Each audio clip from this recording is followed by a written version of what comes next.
Hello friends and welcome back. So in this session we are going to learn how we can configure the data source in WebLogic server. Okay, but before I jump into the execution, there are multiple important things that you should understand about the data source and connection pool. Okay, specifically when we configure the data source and then when we configure the multiple parameters at the runtime. Okay, so then there are some specific important concept you should clear about that one. So before execution, I will give you an overview of all those core concepts. Okay, so that you can work efficiently. Right. So now what exactly is the data source and connection pool? So we know that in the WebLogic server, we deploy our applications, okay, which relies on the database for the data, right? So your client connect to your WebLogic server, or there could be web server in between, there could be load balancer in between, just like the architecture that we have learned in the initial sessions, right? And then whenever your WebLogic server need the connection or need the data from the database, okay, it reach to the database for the data, right? Then how this WebLogic server, or you can say how the application which is deployed in your WebLogic server connect to your database. Okay, for that we use the data source, right? So that means data source is an entity or a configuration, okay, or a resource that we use in a WebLogic server to make a connectivity with the database, right? So this is the data source. Now what exactly is the connection pool? So connection pool is a very important parameter in a data source. Okay, so if you see the name connection pool, that means it is a pool of connections. Now what does it mean? Okay, if I talk about the older methods of connecting to the database, okay, like couple of years back, okay, and still there are some places where this option method are used where the application servers are not in use.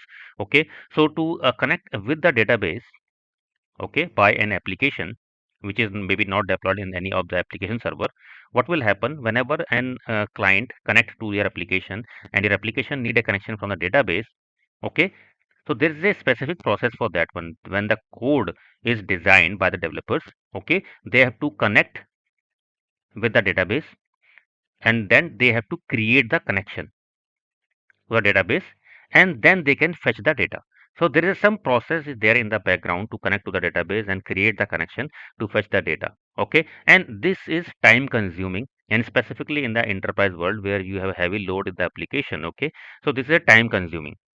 Okay, so these which can degrade the performance of your application. So now to avoid this, in the data source we create the connection pool. Okay, connection pool means it is a ready to use connections. Now what does it mean ready to use? For example, I have given the capacity of my data source is connection pool is 50. So that means I will have 50 ready to use connection always in my data source. So these 50 connections, that means, are already connected sessions with the database. These are already established. Okay, so that means your application whenever need the connection from the database, it will reach to data source, then it will take the connection from the connection pool, and here we have a ready to use connection which is already established with the database, so the performance will get increased, right? So this is called the connection pool. And now the other side is, because these are the ready to use connections, that means these are the already connected sessions with the data source database, so that means these are taking their system resources,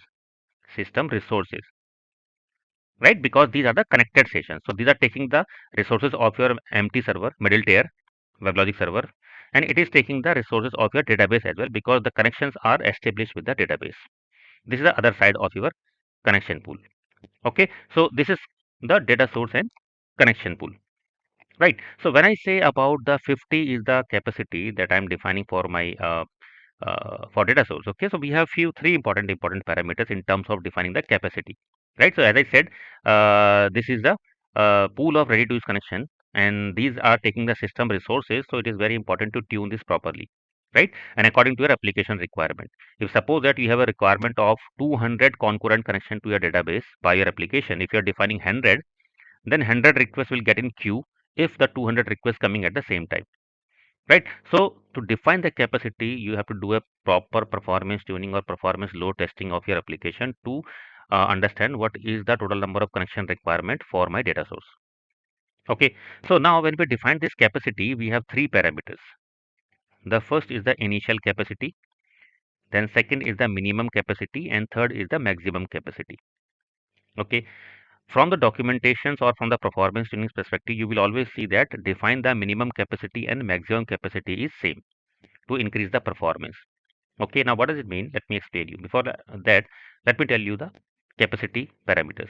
So initial capacity means when we start our managed servers where we targeted our data sources.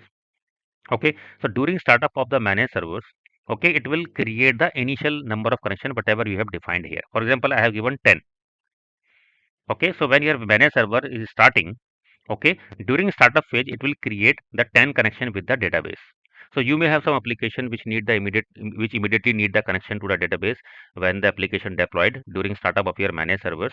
Okay, or you want to create the initial number of connections pools immediately after the restart of your managed servers to increase bit performance. Okay, so this is the initial capacity which get allocated during the startup of your managed servers. After that, we have the minimum capacity and maximum capacity. So maximum capacity is the total number of concurrent connections your application can make to the database. As I said, if you have defined 200, your application can create 200 concurrent connection to the database. That means 200 concurrent requests can connect to your database simultaneously. Okay, any request which is above 200 will get queued or maybe rejected after some time based on configurations. Okay, so this is very important to tune and understand what could be the maximum capacity of my application. Okay, and for that you need to do a proper performance tuning and proper load testing to understand this parameter. Now, what is minimum capacity? So, as I said, this connection pool, which is a ready to use connection, are taking the system resources. Okay, so if in a 24 hours a day, for 2 hours, your requirement is 200 connections at peak time, and for rest of the 22 hours the requirement is about 100 connections. Okay, so that means for 22 hours you need only 100 connections, and only for 2 hours in a day when you have a peak time, you need only the 200 connections. So one thing is very clear, you need the maximum capacity is 200, right? Because your peak requirement is 200, but rest of the time for 22 hours a day you only need the 100 connections. Then why you need to define the minimum capacity as 200 as well? Minimum and maximum capacity as 200, right? Because this is taking the system resources, and for 22 hours the requirement is only 100 connections. Then you are putting extra 100 connection of buffer which is taking extra resources of your system which is not really required, right? So in this situation we define the maximum capacity, okay, which is the minimum number of requirement that we are expecting that will be used utilized by my application, for example 100, and maximum I can define 200. That means the peak requirement of my application could be 200. So what will happen in this case? Your WebLogic server always maintain the minimum number of connection in your pool always. For example, if you have defined the minimum 100, then the utilization not go beyond 100. Even your applications are using or not using doesn't matter.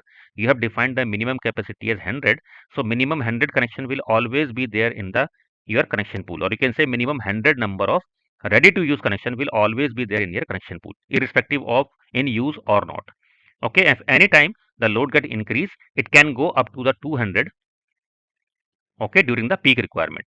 So this is the way how we define the initial capacity, minimum capacity, and maximum capacity.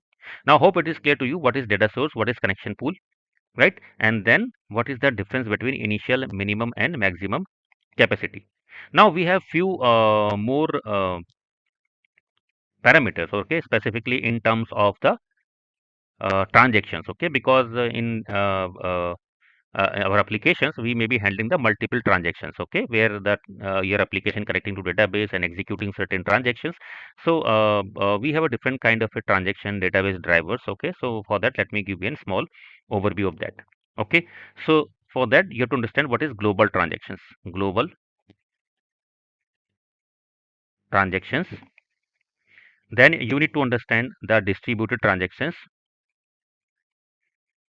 Distributed transactions, XA driver, and then non-XA driver.